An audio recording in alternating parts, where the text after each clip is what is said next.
hockey fans, and welcome back to Royally Quacked. On top of today, I want to just apologize. Our 10 a.m. start time kind of got nixed by an extended family emergency. We have friends that are just like family to us, and they needed our help. Both Cody and I. And I got to tell you, Cody wasn't in the picture, and if he wasn't there, it wouldn't have happened because we needed his strength. Because I'm an old man. Oh.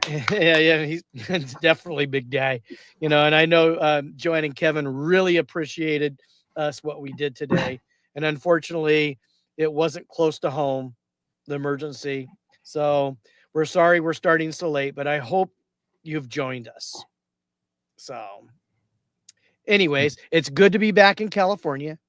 Last week, my first live podcast from the state of Texas. I thought it was a smashing one.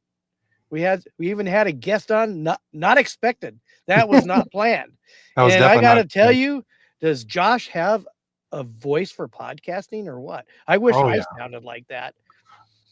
I think a lot of podcasters wish they had that kind of voice. Yeah, it's like Eddie Garcia over at Kings. Oh, Locked On Kings, yeah, he Locked has a On great voice. Kings. I mean, that guy, I could listen to him all day.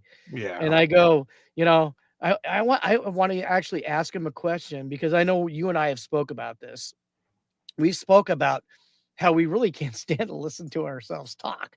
So when we listen to the podcast, I mean, I'm getting used to it a little bit. I think you sound great, but I don't like the way I sound. And I go, Eddie's probably got one of the best podcast voices I've heard.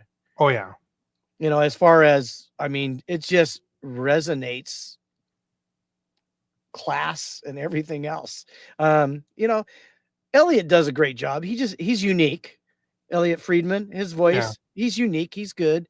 And even Jeff, Jeff's got, I think he's got a podcast.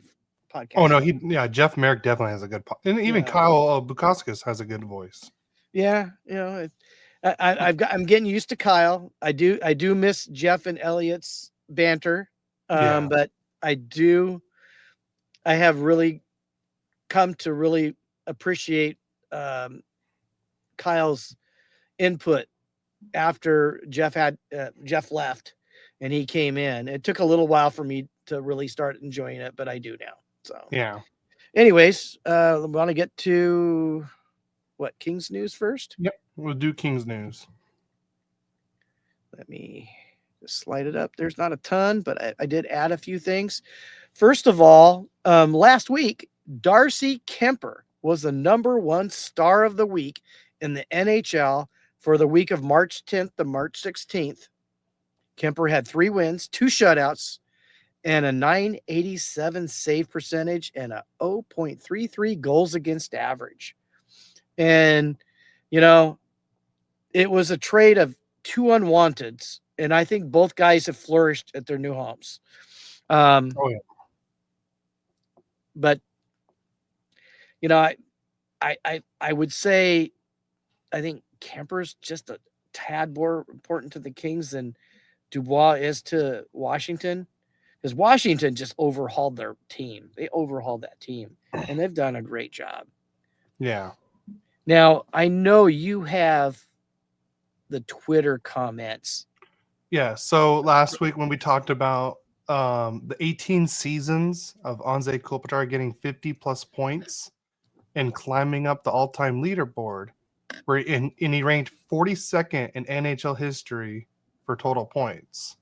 And I put in the reel, how high do you think he'll climb? And so we had 2 people comment on that reel on Twitter. So I'm gonna everything VGK commented, if he can stay healthy and finish the season strong with a strong next season, he could pass Marcel Dion, which that's good. I can't remember where Dion is in the all-time leaderboard. Maybe I can look that up in a bit. And then Arizona Ranger also commented saying, I think he's got some left in the tank. I can see him catching Jerome Iginla low key 38. So I believe like probably 38 overall. So I'm glad that people are commenting on these, because like I said, I want more interaction with our post and live streams as much as possible.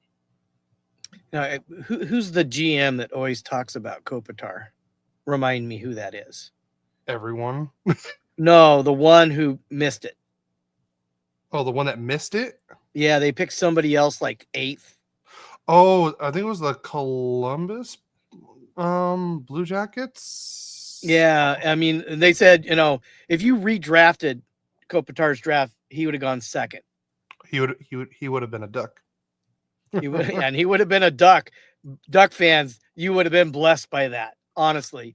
The number one would have been the number one of the draft, and that was Sidney Crosby. Yeah, Sidney Crosby still would have been. I mean, number one. he's class. Yeah, Love Sidney Crosby. On to other Kings news. Quentin Byfield is going to the next level. As anybody noticed here lately, even on the power play, sometimes Kopitar's in there, or even in 3-on-3 overtime. well, I think we're starting to lose you.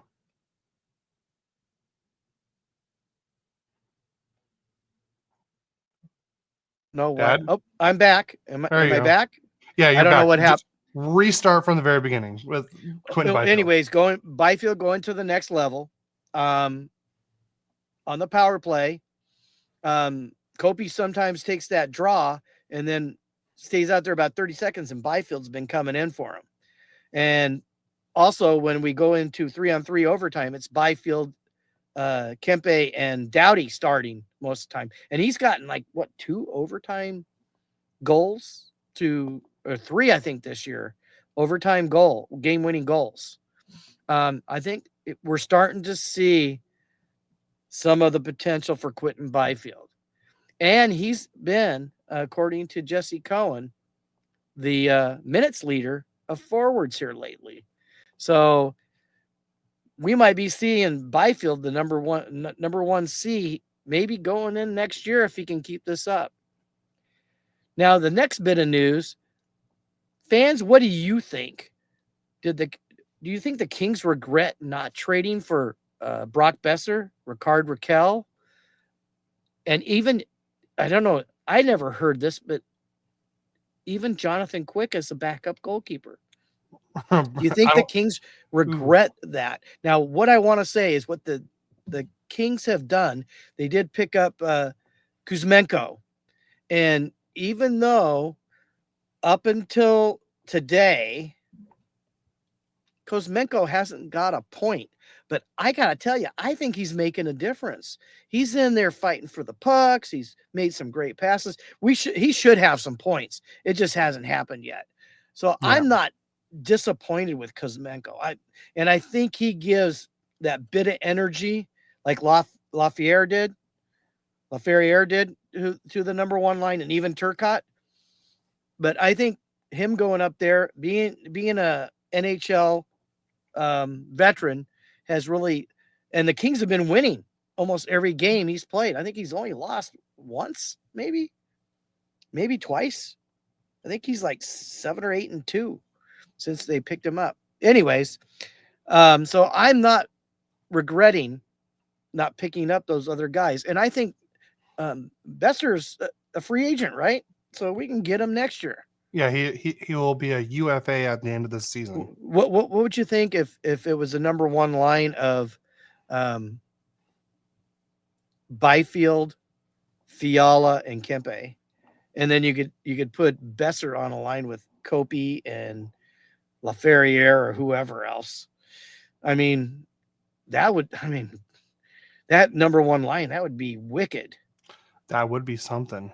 Or even put him up with Kuemper and Kopitar, and then I don't know. I think the line that with Laferriere, Fiala, and Byfield's been their best line here lately. So, and I don't want to diss on Philip Deneau. He may not be scoring goals like he has in the past, but the guy's been playing the game. He's been tough, and fans, we need to respect that. I hope you Yeah. all do. Um, but the last bit of Kings news is it's a minor league deal, but it's a protection deal. The Kings signed Joe Hicketts to a 2-year, two-way contract, 1.55 million. That's 775,000 AAV, and that's a protection on our D line. And if you haven't figured out, the Kings totally rebooted the Reign, and they're in second place right now in the Pacific Division of the AHL. And that's Kings news. Okay, so to Ducks news. Trevor Zegras comments on the rebuild. I should have had this ready. Here it is. Yes, you should have. Yes, but like I said, we before Cody goes on, of course, fans, sorry, you're going to like what I'm going to have to say. Okay. Cody was on Locked On Ducks. What was it? Wednesday? Wednesday was night this week Wednesday night, with Kyle Carr. What a class guy Kyle was. He let Cody introduce royally quack to all the Locked On Duck fans. Yeah. And we're going to work on seeing if Eddie Garcia will let me go on. I don't know if I can do as good a job as Cody did. I watched it, and you talk about a proud papa I was. And then Thursday night, Cody was on the South Florida Tribune, talking hockey, which they do every Thursday night. He was on there. It was him and another young guy. First time. The other guy is a writer for the Detroit Red Wings. Yeah, and Mike Whitaker. Mike Whitaker. And they did both you and Mike did a fabulous job on that. And I did watch it and listen to it after the fact because I was at work. But it was incredible. So I just want all you Duck fans to know, Cody's nearing star status here. And I'm very proud papa. So Cody, go on to Duck News. I hope that was okay to cut in. While we're still on the topic of those, guys, please go give Kyle Carr follow on all the social media. It's Kyle Talk Sports on Instagram and Twitter. You can, like I said, find them at Locked On Ducks on all podcast platforms, including YouTube. You can see me like you see me here. Like I said, Kyle was great. I'm so glad he had me on. I had so much fun. And hopefully we can do it again sometime and everything like that. So it was the Ducks waterfowl episode on Wednesday. Waterfowl Wednesday. Please go check it out. Kyle was great. And then the one on Thursday, that one I did was a live stream. The video is actually in our YouTube. They let me be able to stream it from our channel as well. So please go give South Florida Tribune a subscribe on YouTube and Twitter. And they got sports every day of Monday through Friday. So please, guys, go check them out as well. They said they would like to have me on at least every so often.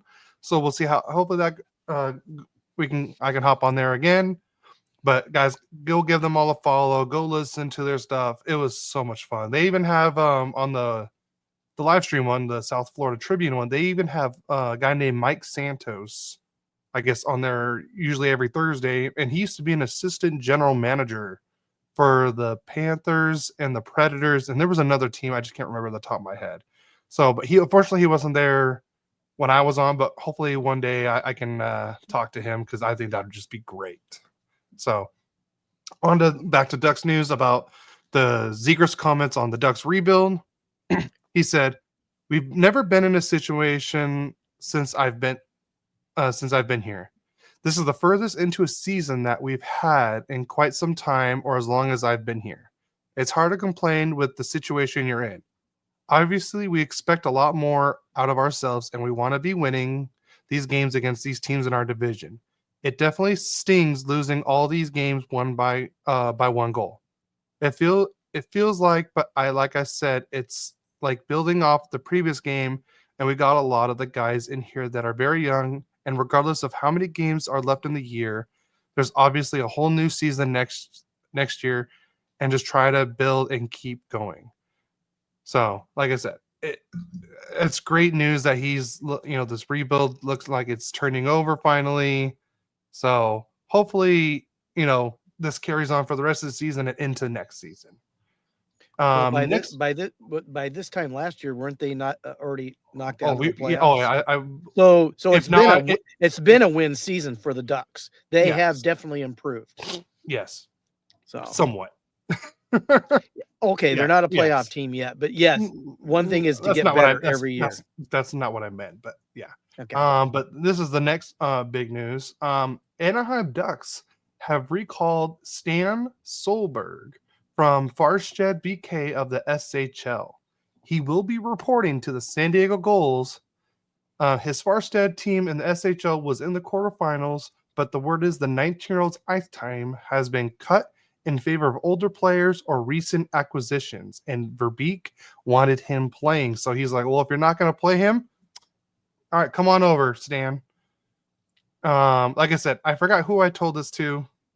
I can't remember if I said this live or not live on the podcast, but either I thought of this or I heard it somewhere. If you said it, please let me know, because I don't want to take credit for it unless I did do it. I just don't remember.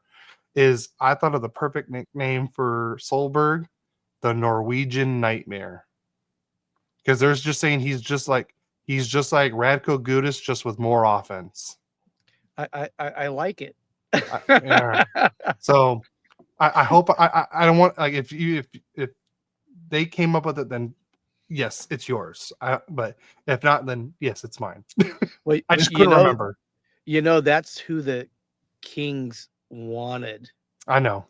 And they gave up that pick to Anaheim to pick him. No, we got it from Toronto. Okay, but we went backwards. We could have had him earlier. They wanted him. They wanted him or Liam Greentree. So I don't know which one they would have picked if they would have kept that pick. Yeah.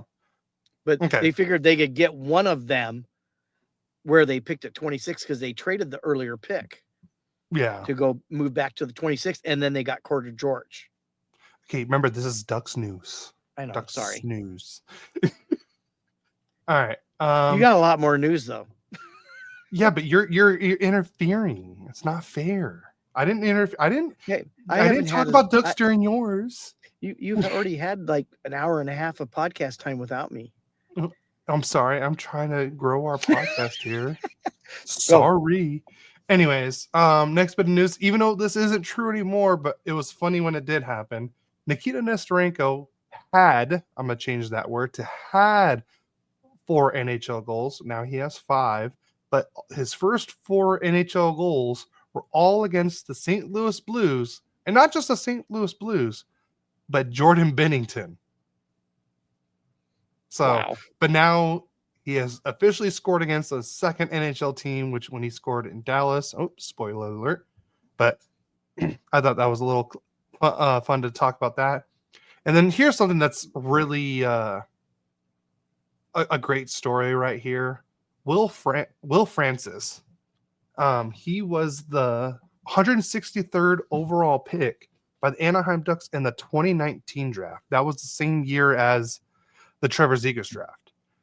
And Will Francis, a 3-time cancer survivor, has signed his first ever professional contract with the San Diego Gulls of the AHL.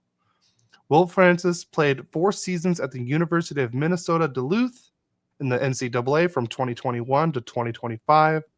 Despite his impressive college career, he managed to score 0 goals and accumulate only 1 point through 39 games played. But I mean, when you're going through three of those, oh my god, I can't only imagine. And but like I said, he never gave up. He's beat it 3 times. I'm so glad he's getting a chance in San Diego. Yeah, that's a story that people will grab a hold of, and if they ever go, and I would highly recommend going down and watching the Gulls down in San Diego or the Reign in Ontario. Those games are fun and it's competitive, but somebody to cheer for who's could have given up and never went in. And look at this. Yeah. So. And then last bit of news. This is Verbeek on Leo Carlsson. His mindset has been completely different since he got back from the Four Nations, and it's been great. And I can tell you, he's been on a tear since the Four Nations. So, but that is it for Ducks news. So now we can go to league news. So you want to start or you want me to start? You start because I know more about the next one. Okay, the San Jose Sharks and the Chicago Blackhawks or the Blackhawks. Bedards have been eliminated from playoff contention. I think San Jose was first and then Chicago. Yeah, San Jose got eliminated first, and then Chicago was just, I believe, last night. Wow. On the DFO rundown with Frank Saravelli, they were talking about at this point in time, earlier this week, there was a total of 747 fewer penalties called this season than last season. And about 50, there was some teams where they had 50 less power play chances this year.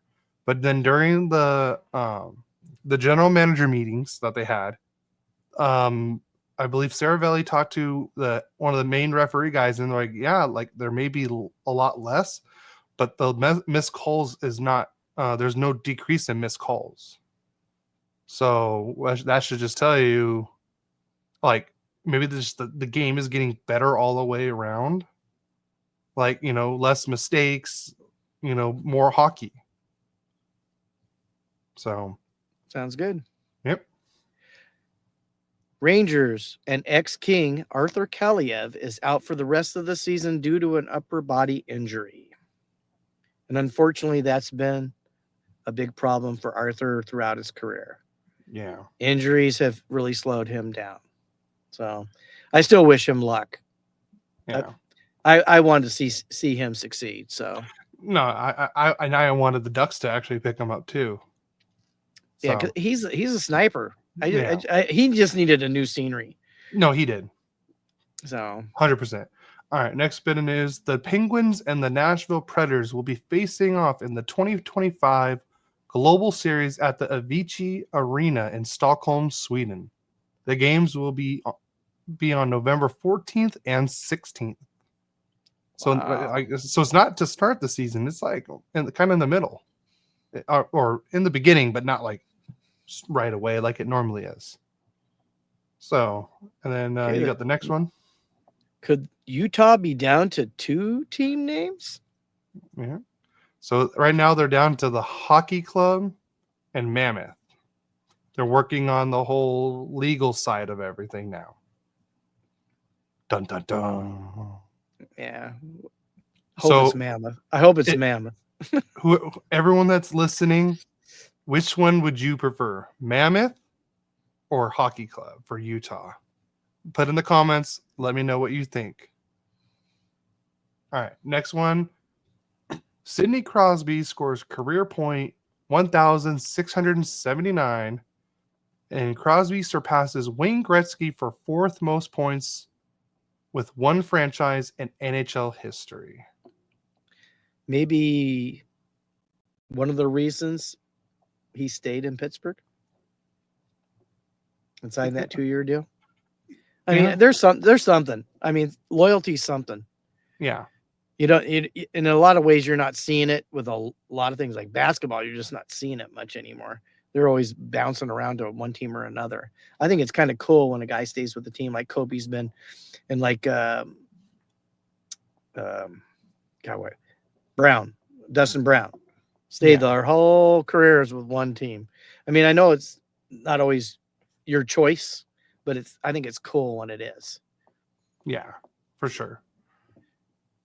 So then, Pierre, is that mine? Yeah, that's yours. Pierre LeBrun Mm-hmm. inquired about Gary Bettman's thoughts on discussing the Stanley Cup playoff format change during the upcoming collective bargaining agreement talks, potentially reverting to the old system like 1 versus 8, 2 versus 7, etc. Bettman responded that he prefers the current format and has no intention of altering it. Well, it might not be his only decision. Might be more than his decision. A lot of teams don't feel it's fair. I know why they do it that way, because you have a lot of it's rivalries. Yeah. You know, Mom put on Instagram, she says Mammoth better for merchandising, which I agree with that. well, I already said that. I'm for Mammoth. I mean, Yeah. it's. I mean, you think of it, you always think of God, what the movies, Ice Age movies, and Yeah. the mammoth, the big happy mammoth, and I can't remember the star who did it. He had his own show. Ray Romano. Yeah, yeah, I I always think agree. of that big happy. Tried to always do the right thing, mammoth. Yeah. Um but here's the thing, like they were talking about it on other podcasts and they're saying like even if they went 1 through 8, it still would only change like a few things here and there. But yes, I would agree it may change like a few series overall. But here's the thing, um it would also change the like who you play in the second round. So it's instead of like, if you don't play just the divisional partner. So if like whoever wins between Colorado and Dallas, they'll play Winnipeg. Instead, it could be Winnipeg will play the lowest seed instead, like how it used to be. So it could change a lot more that way too. Mom also put in the comments, Yeti missed a big opportunity. Yeah, well, I think that was because they couldn't trademark it. Yeah. There's too many problems legally with it. That's why it didn't happen. Or otherwise, I think that would have been the name. But we do have a comment in Facebook. We do have a birthday. Happy birthday. Was it Herguito Gonzalez? Happy birthday. Happy birthday, Orguito. And thank you for the like. We appreciate that as well. Thank you very much. The next big news is the 2025-2026 NHL season will start on October 7th, which is about usually when it used to start before COVID happened, which is because it always usually started around my birthday around that time. So I would be happier if it never stopped. agreed. It would be a lot better for I know our everybody. podcast for sure. Well, not well. See, we had some of the most fun podcasts during the off season. I mean, our Yeah. most popular one is Hockey 101. And Yes. While we're talking about that, all our new listeners, because I know there's a lot of new listeners, please go check out our Hockey 101 episodes. There is 3 episodes. I believe they're episode numbers. I took a picture of it somewhere. It was episode number 24, 25, and 26. We have Hockey 101. Even Adam Broll, one of our close umpire buddies and hockey buddies, he hopped on because he plays hockey, and also go follow Patriots hockey as well. yes. But go check out those episodes. If you have any confusion or anything like that, go listen to those episodes, download, listen. If you listen to it on YouTube, go like it as well, or leave any comments on there. And also, if we didn't answer anything that you don't know, DM us or come on the live stream and ask us. We'll answer it right on the air. Yes. One thing that why hockey isn't as popular is that people don't understand it. Yeah. We tried to do it in the best way we can, and then we could even probably go in and maybe make it better. Maybe. What do you think, Cody? Listen to it, see if we can make it better. Yeah, maybe we can update it during the Do offseason. an updated 101. Updated 101. We could send out you guys certificates so you're, hockey 101 graduates. I guess I'll have to work on the royally quacked signature. There you go. So, per Emily Kaplan, billionaire Dan Frickin, Frickin'. I'm just kidding. Frickin', I like it, has emerged as a strong ownership candidate to bring the NHL to the state of Texas and the city of Houston. Sources told ESPN the NHL has met with the Friedkin Group several times as the league fields interest on potential expansion. TFG also owns AS Roma and the EPL's Everton. Oh, so it's a big entertain or Yeah, owner and owner group, Ro- which means that they have the money to do it, not like that Arizona guy. yeah, AS Roma is a very good. I was about to say hockey, football club in Italy, and then Everton. They've had their ups and downs, but they're still a really big club in England. So they even have a movie based on Everton in a way, but not really. But yeah, A movie? Oh. not a movie, but there was a guy. I believe it wasn't a true story or anything. It's called Goal. It's a great movie, but Hey, before we go on to the next piece, have you heard that there's going to be another season of Ted Lasso? yes, I'm so excited. Oh, is it true? Yes, It's true. not a Even scam on there. Oh no, my even god! even Yes, even Woo! Apple TV posted it. So their direct social media. You heard it first at Royally Quack. Sure. On a hockey podcast, we're talking about a soccer show. Yeah, but no, if you can't tell me I love most people don't love Ted Lasso. I love Ted Lasso. So speaking of expansion, and actually, real quick question: if you're listening live, or even if you're listening to this a week or two later, or tomorrow, or whenever you listen to it, put in a comment, DM us. Where do you want the expansion team to go next? Where do you want team number 33 to go? Do you want Houston, Atlanta, Quebec? Where would you like to see a new team, and why? And if you want to add in there, what would be the team name? Just have a little extra fun. But this is what they said for the new expansion fees. Expect the new NHL franchises located in either Houston or Atlanta to pay an expansion fee of $1.5 billion, and that's per player agent Alan Walsh. Do you want to know how much Vegas paid for their expansion fee? Yes, I want to know. Oh, okay. You didn't ask me how much. You asked if I wanted to know. Okay. Yes, you beat me on that one. So yes, I did. Okay. They paid because you know the answer, don't you? Yes, I already know the answer. They paid $500 million for that. Yeah. And they got the best rules for an expansion draft ever. I wouldn't say yes, they got the best rules, but they also got the best advantage because of the new rules, and they played other teams. And then so when Seattle came around, they're like, oh yeah, we're not messing with you guys either. So yeah, yeah, they stole Theodore, they stole McNabb, they stole just about everybody. You're giving me all right, let's move on before you give me PTSD, please. It's my turn, right? It's your the turn. Washington Capitals are the first team to clinch a playoff spot and score 100 points this season. What do you think the odds were in Vegas that would have been true? What would the odds been before the season started? If you think about it, they were the last team in last season, and now they're the first team in this season. Yeah, but the odds would have been, I mean, if you would have put $1,000, I bet you it would have been 500 to 1 odds. Oh God, I should have gone for it. So should I. I'd be retired right now. Oh God, yeah. Next one, could all the teams in Canada make the playoffs? Do you know? Actually, guess the last time every single Canadian team was in the playoffs.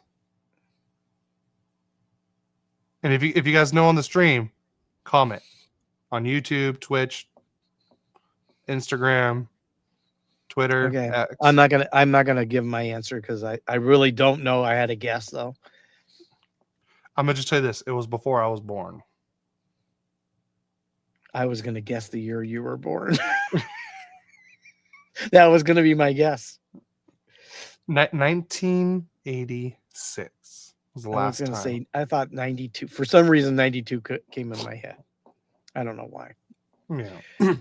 And here's a guy he's I don't know that I totally respect how he played the game, and he was always winning. Pat Maroon and announces he will retire at the end of the 24-25 season. And how many Stanley Cups did he win? 3 At least. or 4? He won 3 in a row. And 3. the Ducks let him go. Yeah. But we're also talking about someone that almost got cut to the AHL before he won his first Stanley Cup with St. Louis. He was almost Yeah, he but he almost went to the AHL. he's a role player that wins. Yeah. That's what you want to find, guys. I mean, everybody can have their superstars, but you need those role players. You think about it when the Ducks won it. There was role players. Yeah. I mean, Ruchin was no star. He was a role player. And he did his role perfectly in between um, Korea and Solani, just to name one. Yeah. He got no recognition for what he did, really. I know you always respected that because he was one of your favorite players. I mean, not obviously Solani's your favorite because he's mine too with the Ducks. Yeah. But Ruchin was just one of those guys that you loved. You loved if he was playing for you, and you hated when he was playing against you. And those are the kind of guys teams need. So Yeah. we want to go to games. Let's go to games. So we each had 3 games this week. Yeah, and you know what? We finally had a good week, both of us. I think I was 3 for 3, right? Yes, Yes. and so was I. Oh. All right, you want to go first or you want me to go first? You go first this time. Okay, I guess I get to talk about this fun of a game. So the Ducks played in St. Louis. You want to know the last time the Ducks won against St. Louis? They've lost now, including this game, I believe, 10 straight games against St. Louis. 10 straight games. And I don't know what it is about playing St. Louis where the Ducks love to give away a goal within like the first minute every time. So the Ducks go to St. Louis and Braden Shen gets the scoring started at the 41-second mark. Yep, you heard that right. It took 41 that seconds. long. It took that long. Yeah. But that's not all. At the minute 30 mark, Pavel Buchnevich scores. So now it's 2-0 St. Louis after 90 seconds. Yes, you heard that right. 90 seconds. Not 90 minutes, 90 seconds. So after the first period, it was 2-0 St. Louis. Then we go to the second period. Dylan Holloway scores on the power play to make it 3-0. And then, thank God for Cutter Gauthier. He finally gets a scoring started for Anaheim. He gets his 13th of the season with assists from Radko Gudas and Mason McTavish. So now it's 3-1, and that's at the 10:06 mark. But then again, 5 minutes later, Radek Fatska. Oh, that's one. That's a different one. He scores his 4th goal of the season to make it 4-1 St. Louis. And then Matthew Joseph gets a goal on the short-handed play. Yes, you heard that right. And it was an unassisted, short-handed goal from Matthew Joseph. Just tells you how bad the Ducks' power play is. So now it's 5-1 St. Louis. And I know I spoiled a little this earlier, but Nikita Nestorenko got his 2nd of the season, his 4th goal against St. Louis, and his 4th goal against Jordan Binnington. So that's his 2nd of the season. Assist from Cutter Gauthier and Mason McTavish. And then pretty much almost back-to-back power play goals. Yeah, Jake Neighbors getting his 18th of the season, and then Oscar Sundquist getting his 6th of the season. Not a very good game overall for the Ducks. at all.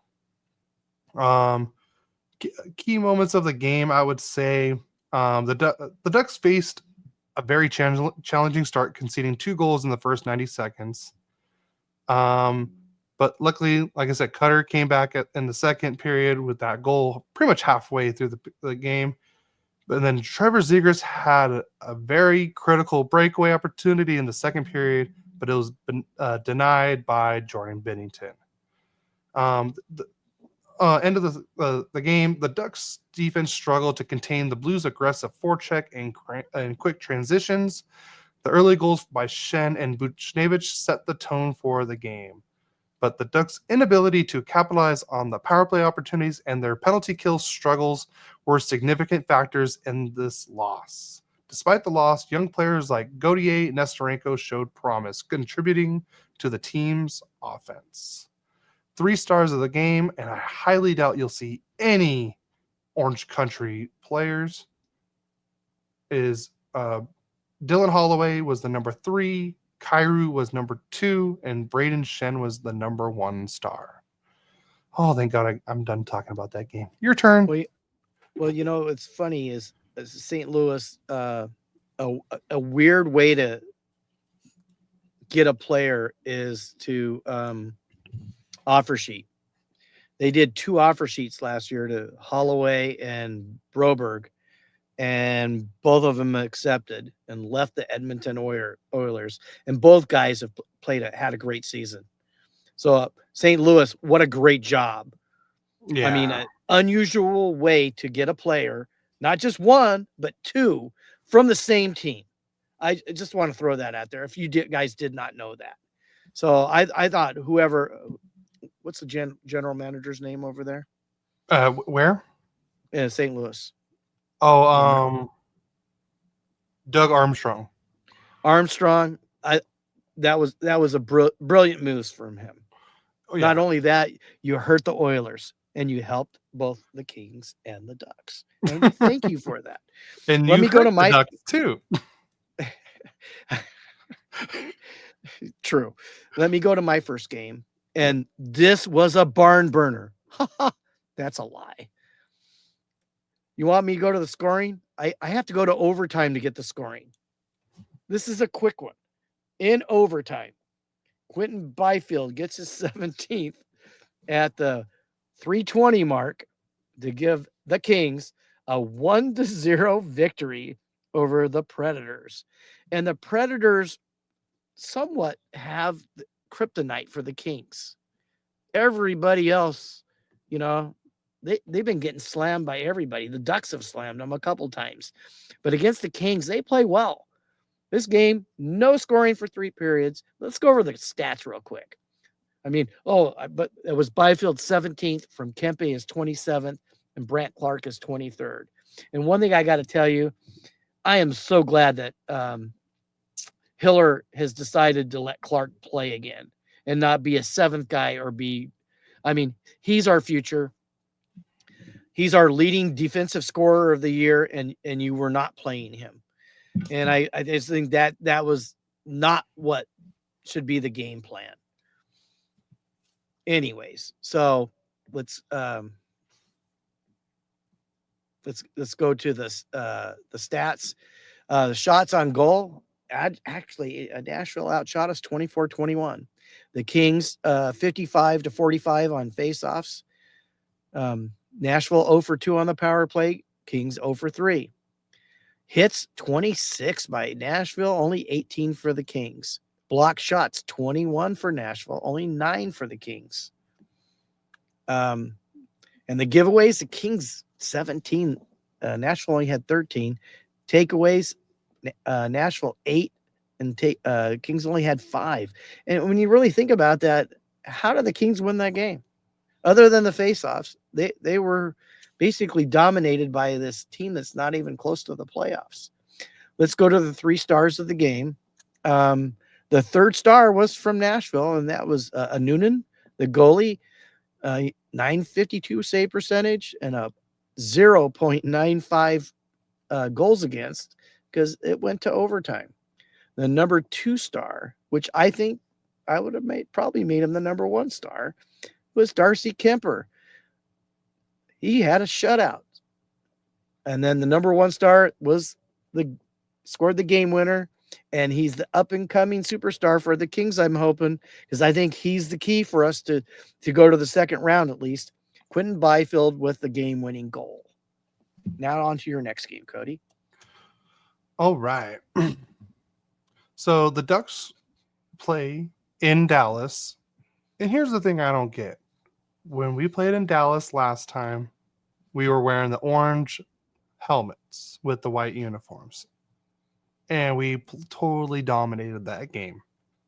We go back to Dallas. Why are we wearing the orange helmets? We're wearing the white helmets. What's the deal with that? Come on, guys, come on. Anyways, the Ducks go to Dallas, and the Dallas Stars get the scoring started at the 11:42 mark by Wyatt Johnston on the power play. So it's 1-0 after one period. Then we go to the second period, and finally, on his 5th career goal, 3rd of the season, Nikita Nesarenko finally scores on his 2nd NHL team ever, and Pavel Minchikov and Maxim McTavish get the scoring started at the 2:48 into the second period on a tip-in shot. And his second goalie scoring on. Yeah, second goal. Second goalie scored on. Just thought I'd throw that in there, Cody. Mm-hmm. Yep. And both goalies were part of the Four Nations tournament. Dun, dun, Well, dun. that says something. Yeah. All right. If it's the right goalie I'm thinking of. But at the 4:25 mark in the second period, Michael Granlund scores his 17th of the season to make it 2-1 Dallas. And then Leo Carlsson, as we call Uncle Leo, gets his 15th of the season on the power play. Assist from Ryan Strome and Troy Terry, and on a nice little poke goal. To be honest, I didn't understand why this wasn't a goal originally. So before I guess the ref waved it off, but they didn't say why. And the puck was literally like under the goalie, but it was like going across the line. It was like literally slowly going across the line. Then you hear the ref's whistle. So we're wondering, wait, why is the whistle going off, and why is he waving it off? Didn't give us a reason why. Then they go. There's like a whole thing, and you can see Rich Clune and Gray Cronin talking to the referee. They're like, hey, can we challenge this? Like, that's a goal. Can we challenge? And all of a sudden, the referee comes back and he's like, all right, Anaheim's challenging for goaltender interference. I'm like, what? They're challenging for goaltender interference? And I guess that's why he waved it off. I don't know. They didn't really specify anything. So, but it turns out that there was no goalie interference. So, as he says, and I know Jeff Merrick hates this, we have a good goal. Why isn't it not just a goal? Yes, he does hate that, doesn't he? Yes, he does. I love it.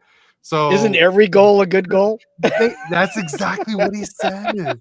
I know. And I guess after he said on 32 Thoughts or the Jeff Merrick show last year, a lot more referees were just saying, we have a goal. Like after he kind of made a big spiel about it, everyone started doing that. But anyways, then we go to the 1920 mark with 40 seconds left in the second period. And Leo Carlsson gets a little breakaway, but gets denied. But wait, there's a penalty. So we're like, oh, okay. Ducks are going to go on the power play. Cool. But no. You know what they call? They call a penalty shot. Because I guess Carlsson had enough room and advantage for them to call it, which I must have been. I just thought it was just going to be a power play. That's what everyone thought.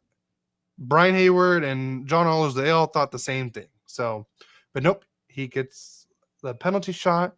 And honestly, that might be better for the Ducks because our power play's horrendous. But you know what's not horrendous? And what's actually what I say nasty is Leo Carlsson's penalty shootout goal. Whew. He just knows how to move those hands and just dekes Ottinger and puts it right in the net. And we have a tie. Actually, no, we take the lead 3-2. We have a good goal. We have a good goal. But in the third period, the Ducks couldn't hold the lead as Dallas tied it 3-3 at the 4:37 mark by a goal by Thomas Harley, which I think he's going to get a nice big contract coming soon his way. But so we go into overtime because the Anaheim Ducks cannot convert on a freaking power play to save their life. So now we go into overtime, and at the 2:32 mark in overtime, Michael Granlund scores the game winner off of a rebound, and the Ducks lose in overtime to the Dallas Stars. Shots on goal, the Ducks had 25, the Stars had 31. The Stars had a 58 face-off win percentage, and the Ducks had 42. Ducks had 26 hits with Stars 16. The power play, the Ducks were 1 for 4. So better than we normally do, so I'll take it. The Ducks' standout performances, Leo Carlsson had 2 goals, a power play goal, and a penalty shot, showing his elite offensive instincts. Nikita Nestorenko with the 1 goal, and Lukas Dostal had 27 saves, which kept Anaheim in the game. The 3 stars of the game, as I scroll down, sorry, I thought I saw something different. All right, 3 stars of the game was Thomas Harley with 1 goal, 2 assists for 3 points. The number 2 star was Leo Carlsson with 2 goals, and then the number 1 star was the guy with the game winner, Michael Granlund. So that is that game. So the Ducks are now 1-0-1 for the week. That was at Dallas, though, right? That was in Dallas. You know, if you can take Dallas to overtime and get a point In Dallas. I think that's a win. I know. I most completely any agree. team, that's a win because they are so tough. And, you know, we talked about earlier about that playoff thing. How fair is it that it's Dallas and Colorado? Yeah. And then you look in the West, it's always the Kings and Edmonton. I mean, I understand they're all rivalries and stuff, but we eventually want to see something different. I really like better the 1 through 8, but not. So if we went 1 through 8, Dallas would be playing Minnesota, Vegas, and Edmonton, and then LA and Colorado. I'm okay with that. Yeah. You know, I mean, we're playing Colorado, I think, next week. Yeah. So, I think yep. Go ahead. Speaking about Minnesota, the Kings on the 17th go and visit Minnesota because I don't know if anybody knows, we got a lot of home games, and we're the number 1 point percentage team on home games in hockey. So this is a game away, going to play Minnesota, and it was a good game. I mean, it was a hard-fought game. Both teams played well. Let's go to the scoring. It starts off good for the Kings at the 4:59 mark. Adrian Kuemper on the power play from Kevin Fiala. Well, it was Adrian Kempe's 28th goal, Kevin Fiala's 20th, and Doughty's 7th assist on a snapshot put the Kings up 1-0. So the first period ends 1-0. I mean, it sort of looks like, the last game we didn't even get a goal to overtime. So we go to the second period, and on the power play, Ryan Hartman gets his 9th from Spurgeon, his 20th, on a tip-in at the 1:51 mark to tie the game. And that's how the game, after the second period, it's tied 1-1. Then on the power play, and I'm trying to remember who had the penalty on that. I can't remember, but a stupid penalty, and Mats Zuccarello gets a 16th on the power play from Boldy, his 35th, and Hartman is 13th on a wrist shot at the 15:22 mark of the third period to put the Wild up 2-1. Then, of course, empty netter at the 1904 mark from Marcus Johansson from Spurgeon is 21st. Seals the win for Minnesota, 3-1 on a slap shot. Let's go to the stats. I think that was the Dano tripping on Trennan. It might be. I know I was listening to the game, and I knew a minute the penalty happened, we were in trouble. So in this game, the Kings outshot Minnesota in Minnesota 29-22. But Minnesota won 53% to 47% on the faceoffs. But here's where the game was won, on the power play. Kings did go 1 for 4 for 25%. But the Wild went 2 for 3, 66.7% on the power play. The hits were almost even, 19 Wild, 18 Kings. But the block shots, Kings dominated that 20-11. Giveaways, 19 apiece. Seems like a lot of giveaways to me. Yeah. Takeaways were tied 4-4. Let's go to the 3 stars, see who they were. And there isn't a king to be found. But, I think the guys that got it, well, there's an ex-king that's in there. Well, let's go with the 3rd star. Gustafsson was the number 3 star with a goals against average of 1 and a .966 save percentage. The 2nd star was ex-king Brock Faber with 0 goals, 0 assists. He just played a good defensive game. And the number 1 star, Ryan Hartman, with a goal and assist for 2 points. So on to you, Cody. Let's go to your next game. All right. Last game of the week was in Nashville. The Ducks. Oh, let me get my broom out. Sweep. The Ducks sweep the Nashville Predators this season. That's right. We won all 3 games against those Trashville Predators. Ooh. Yeah. But here's the thing. It was a very ugly start for the Ducks. And I just love Zegras' comments because it was a very interesting national anthem what the Predators did. And it's something I've never seen before. They had a guy playing the bongos and singing the national anthem. I could see why the Ducks were like, wait, what? And get rattled by that. But Steven Stamkos, who denied going to the Anaheim this season to go to Nashville, he gets his 23rd of the year on the power play at the 7:07 mark to get the scoring start of this game. And that was the only goal they get. Because in the second period, Jackson Lacombe ties it up at the 7:29 mark with a wrist shot, his 12th of the season, with assists from McTavish and Brett Leeson. So, way to get that going.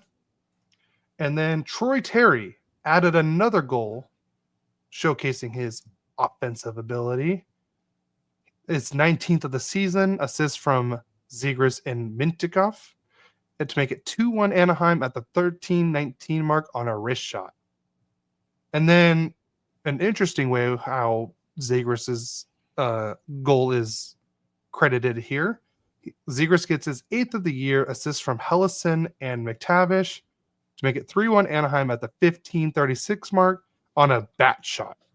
I guess he batted it in. Well, way to hit the home run, Zegras. I appreciate it. And happy birthday, Zegras, because this was his birthday game, too. Wow. Yeah. Happy birthdays, Trevor. Yep, he's 24 years old. Score on Michigan for Cody. I would love that. I know he tried last week, but I'd rather it go in this time. Yeah, that was close, though. Yeah. So the Ducks just dominated the second period. And in the third period, there was barely any scoring because there was only 1 goal. And there was no goalie in the net because Alex Killorn got his 16th of the year with the empty netter, assist from Ryan Strome to make it 4-1 Anaheim at the 19:24 mark on the empty net. Wow. John Gibson comes back from injury in this game, just making a great presence all around. delivered an impressive performance with 33 saves with a 971 save percentage. The Ducks' penalty kill was effective, allowing only 1 goal on 2 power play opportunities. I wouldn't call that effective, but okay. Both teams registered 34 shots on goal, and the face-off percentage was nearly even, with the Ducks at 49 and the Predators at 51. With this victory, the Ducks improved to a record of 30, 31, and 8, keeping them in contention for a Western Conference wild card spot. So let's go over the 3 stars of the game. Where is it? There it is. 3 stars of the game was Mason McTavish with the number 3 star with 2 assists, and then Zegras with 1 goal, 1 assist for 2 points as the number 2 star. And then John Gibson was the number 1 star with only 1 goal and the 971 save percentage. A great way to end the week, and I just love how the Ducks really put it to the Nashville Predators, especially Marchessault and Stamkos, making them wish they came to Anaheim instead of Nashville. So that is it for the last game of the week for the Anaheim Ducks. Now, on to the last game for the Kings. Now, it's funny. I do believe the Kings have the best record with playing the teams above them. And they have a terrible record at times playing the teams below them. Because I do believe, unless we play Nashville one more time, we're either 1-1 with them or 1-2. And I do believe we lost the first 2 games to Chicago. And now we're in Chicago playing the Blackhawks, or the Bedards, as I call them. Let's get to the scoring. So in the first period, we start off again. Trevor Moore gets his 14th unassisted on a wrist shot at the 8:45 mark to put the Kings up 1-0. Then it's Alex Turcotte with his 8th from Gavrikov, his 21st, and Spence his 19th at the 19:44 mark on a tip-in. And after 1, the Kings are beating the Bedards 2-0. So let's go to the second period. And who scores on the power play but Bedard himself, his 19th from Bertuzzi, his 19th, and Teravainen his 38th at the 10:50 mark on a slap shot. So now after 2 periods, it's Kings 2, Bedards 1. So we go to the third period, and again, third period, you see a lot of empty netters. Here's an empty netter. Joel Edmondson, unassisted, gets his 6th on a wrist shot at the 1941 mark for a final score of 3-1. And I got to tell you, a lot of people are, Rob Blake is up this year for a contract. A lot of people go, who he picked up to start the season or before the season, during the offseason, to help improve the Kings. They thought it wasn't good enough. And I was one of those people. I don't know how you felt about it, Cody. I mean, honestly, if you looked at it. Oh, I mean, but I got to tell you, the only big moves Edmondson, he did was the Kuemper trade, and then I mean, the moves he made weren't bad moves, but they weren't the outstanding moves people wanted. Yeah, but I got to tell you, what cap space though? Well, yeah, but they gave some money to Edmondson that they didn't think he deserved, and I got to tell you, I think he played to his contract. And Warren Fogle outplayed his contract. And Kuemper on that trade, I don't think we're where we're at without him. Yeah. So here's something to throw out there, because I'll finish up the game in a minute. People, let us know what you think. Rob Blake stays or Rob Blake goes.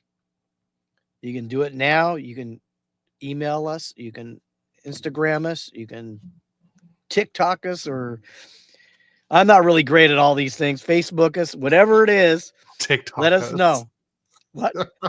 They could TikTok us. TikTok. I don't know. Can you do that? I don't know. I'm not a TikTok guy. Just direct message us on any social media.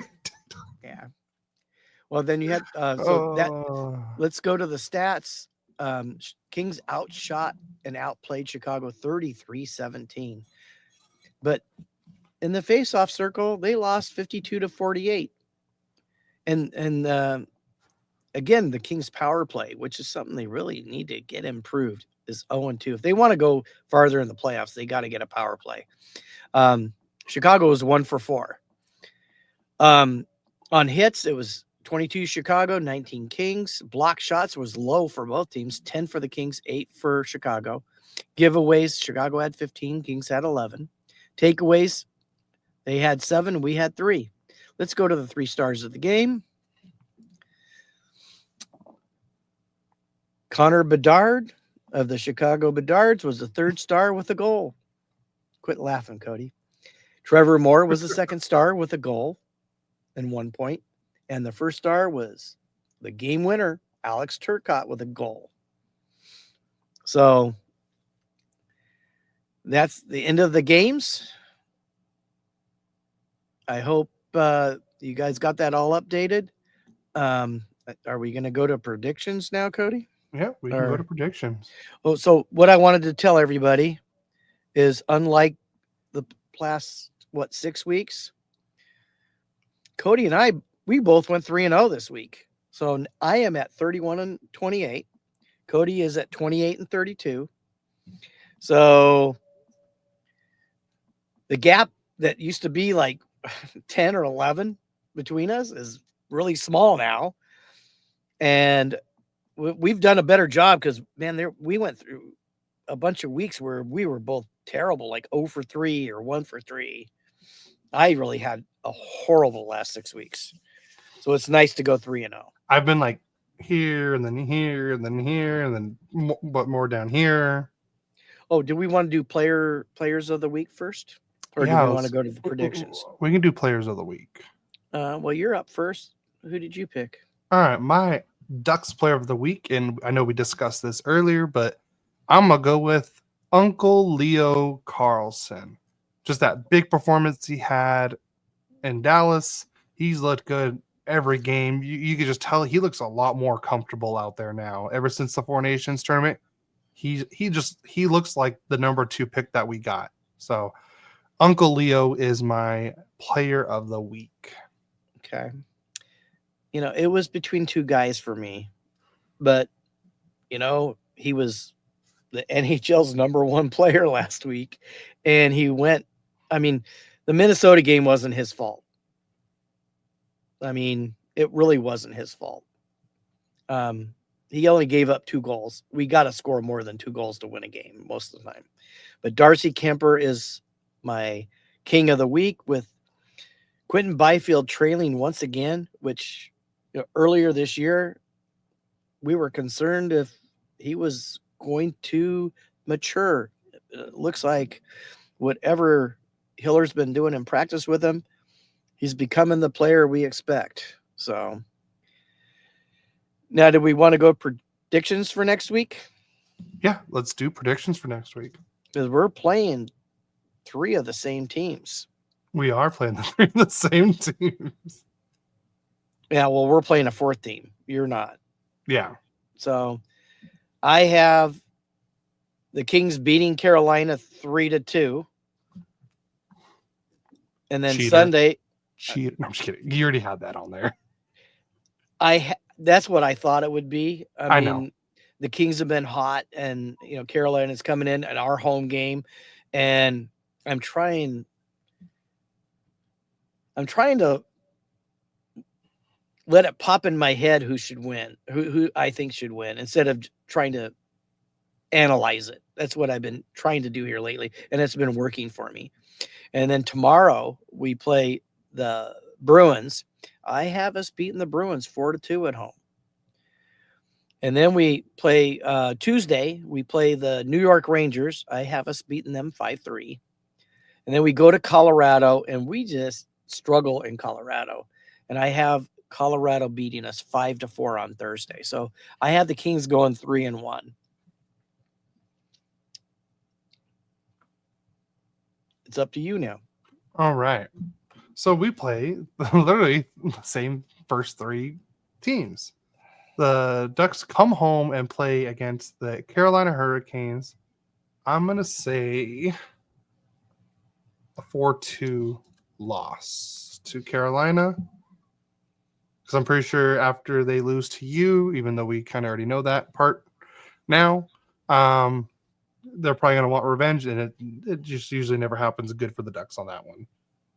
Next up, the Anaheim Ducks play at home against the Boston Bruins. I'm going to go with I'll go 3-2 win, and I'm going to say win, but I'm going to predict an overtime win for the Ducks. And then against the New York Rangers, hate to do this because they've looked better as of late because they're still making the play. They're trying to make the playoffs, but I'm gonna go with we'll do a 3-2 loss to the New York Rangers. So I have them going 1-2 this week. Okay. Yep. And then, did you want to talk about the race for Gretzky? Yes, the race for Gretzky, and I can tell you this now: the Capitals did win today, 6-3, or they're winning right now, 6-3, in the second intermission to the Panthers, and not one goal by the grade 8 so far. But there's still a whole nother period. Well, have you looked at where he's at right now? Yeah, he's at, I think I have it right there on the notes. He's at 888. The grade 8. It. Yeah. Okay, the grade 8 and 3 8s right in a row. Yep. Okay, I do have a trivia question for you. Well, before we get to that, he is 7 away from beating the record, and Alex Ovechkin has the most seasons with 35 plus goals ever. He has 15 seasons with 35 plus goals. You know what I find funny about this whole thing? Ovechkin is a goal scorer. Yeah. He's trying to beat a guy that wasn't even what he did best. Yeah. Have anybody ever thought of that? Gretzky wasn't a big guy. You know why he scored so many goals? Because they wanted to take away his passes because that killed him more than he scored. And the only reason he scored 894 goals is because they figured out we're going to stop him from passing and make him beat us. And he actually did it.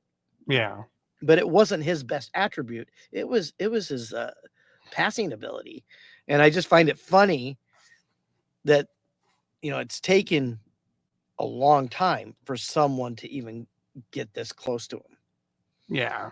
And that was not what he was known for. Yeah. So here's the trivia question, and we will give the answer today. Okay.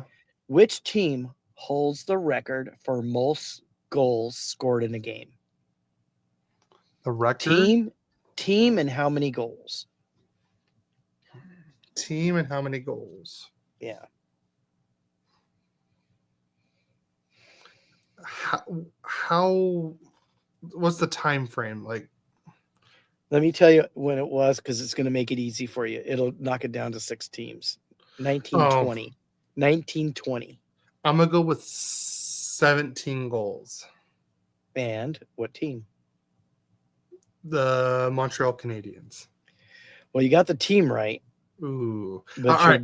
How close was I?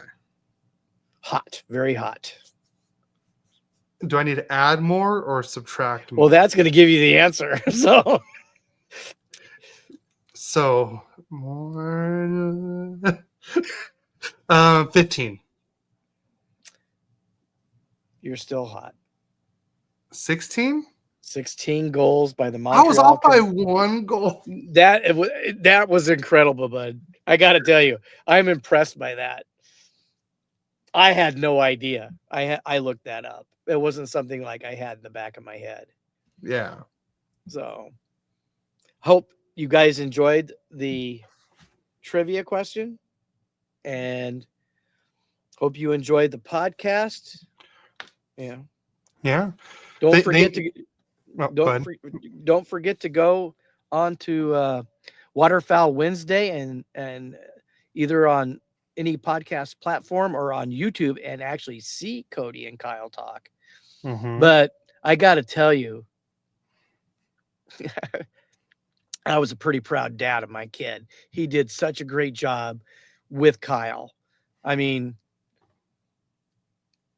I was impressed, and you even did a good job with the South Florida Tribune podcast on Thursday too. So don't forget to go see Cody do that, and then if I get lucky to do something else, we'll let you know. Yeah. Yeah, guys, like I said, please go follow Kyle Carr at Locked On Ducks. I believe I posted something, but I can if you guys ask me, I can send you his thing, and hopefully we can have him on soon. I would love to have him on soon. Love Yeah. absolutely. And the thing is a lot of people, I don't know, all you Duck fans probably knew. I mean, Locked On Ducks was like blacked out for what, like 3 or 4 months. Yeah, it was it went dark since like the middle of November, and like I said, I've been listening to Locked On Ducks since like 2018, 2019, I want to say. Yeah. So when Kyle asked me, I had like literally the biggest smile on my face because I was like, I don't know, it just felt like, like, oh my god, I gotta do something that I was like already a fan of. Right. That'd be like like Greg Cronin looking at me like, all right, Cody, hop in net. That's how I would have felt, like, something like that. I know that's not going to happen. I would actually like to see that happen. I've been wanting to try what it's like to be a goalie. I would like to once throw on the pads and have just like a very average person, like have you shoot on me. Someone that, is not going to kill me right away. Since I can't skate. Yeah. So can't skate. And I like, if like Martin Furt comes out, I'm like, no, I'm running away. I don't want 110 miles per hour puck coming at me. Or like Dowdy. Does Dowdy get that? Dowdy has a good slap shot. He does. Yeah, but not Martin Furk's status though. Martin Furk had like the hardest shot for like the last like 5-6 years. Who cares how hard it is? He probably miss you. Well, I don't want to take that chance either way. But yeah, everyone, like I said, go please follow Kyle Carr on all social media. I believe it's Kyle. Was it Kyle Talk Sports or Carr Talk Sports? I did. I can't remember which one it is. I could look it up. I can always repost it and everything like that. I think you should do that so we give him kudos. Yeah, let me look it up because we do appreciate that you had Cody on, Kyle. And yeah, it's Carr Talk Sports. It's KJER Talk Sports. And that's on his Instagram and I believe his Twitter as well. So is that how you spell? Is that how you spell his last name? Yeah, KJER. Yeah. Oh, I like it. Yeah, I know. So, like I said, please go give him a follow. I know he'd appreciate it. And who knows, maybe I can hop on again and you guys can ask me questions there too, or you guys become locked on. Also, please go give the South Florida Tribune a follow and subscribe on Twitter and YouTube. That way, if they ever go live on Thursday, I might be there. Or hopefully one day my dad joins us. So please go check it out. We would really appreciate it. Like I said, please go. If you guys love this, what we're doing here, we would really appreciate if you guys can like the video on YouTube and Twitch. Please give us likes. We want likes and subscribes. That would really help us out a lot. Absolutely. Tell your friends and family about us. Hockey, I mean, hockey doesn't have a whole lot of negativity like other sports does. Yeah. And it's one of the most action-packed sports to watch, view live or on TV. Yeah.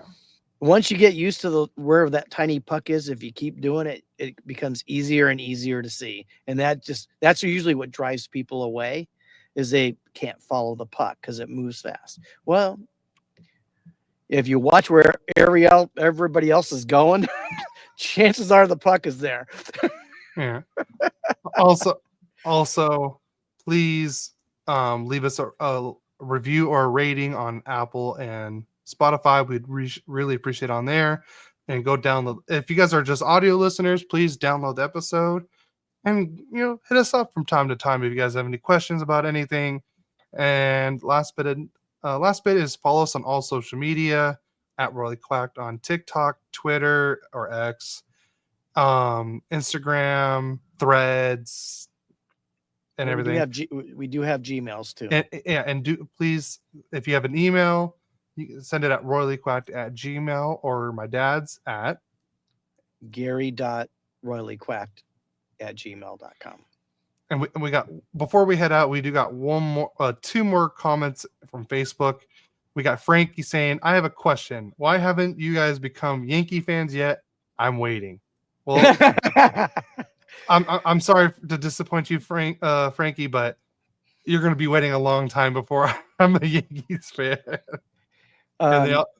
He said it has negativity if you play in or for Canada. Thanks, Frankie.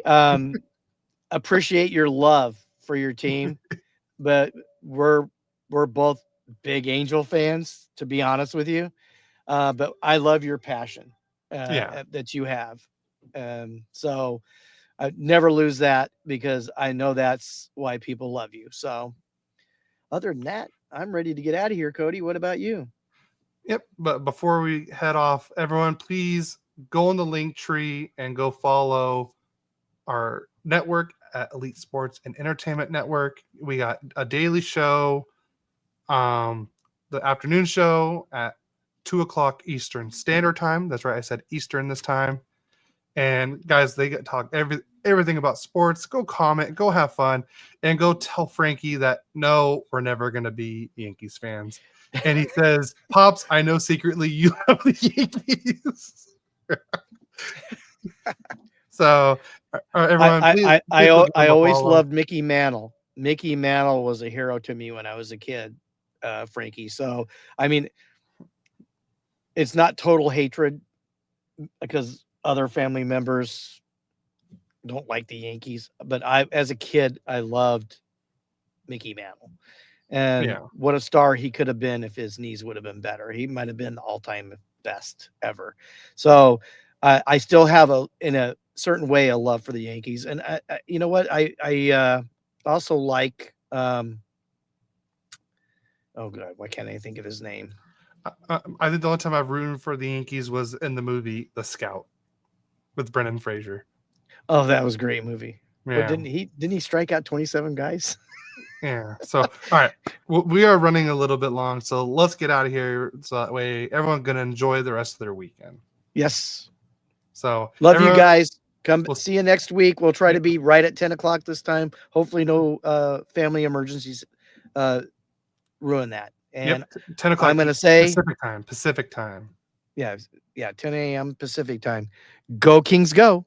And let's go Ducks. We'll see you guys next week.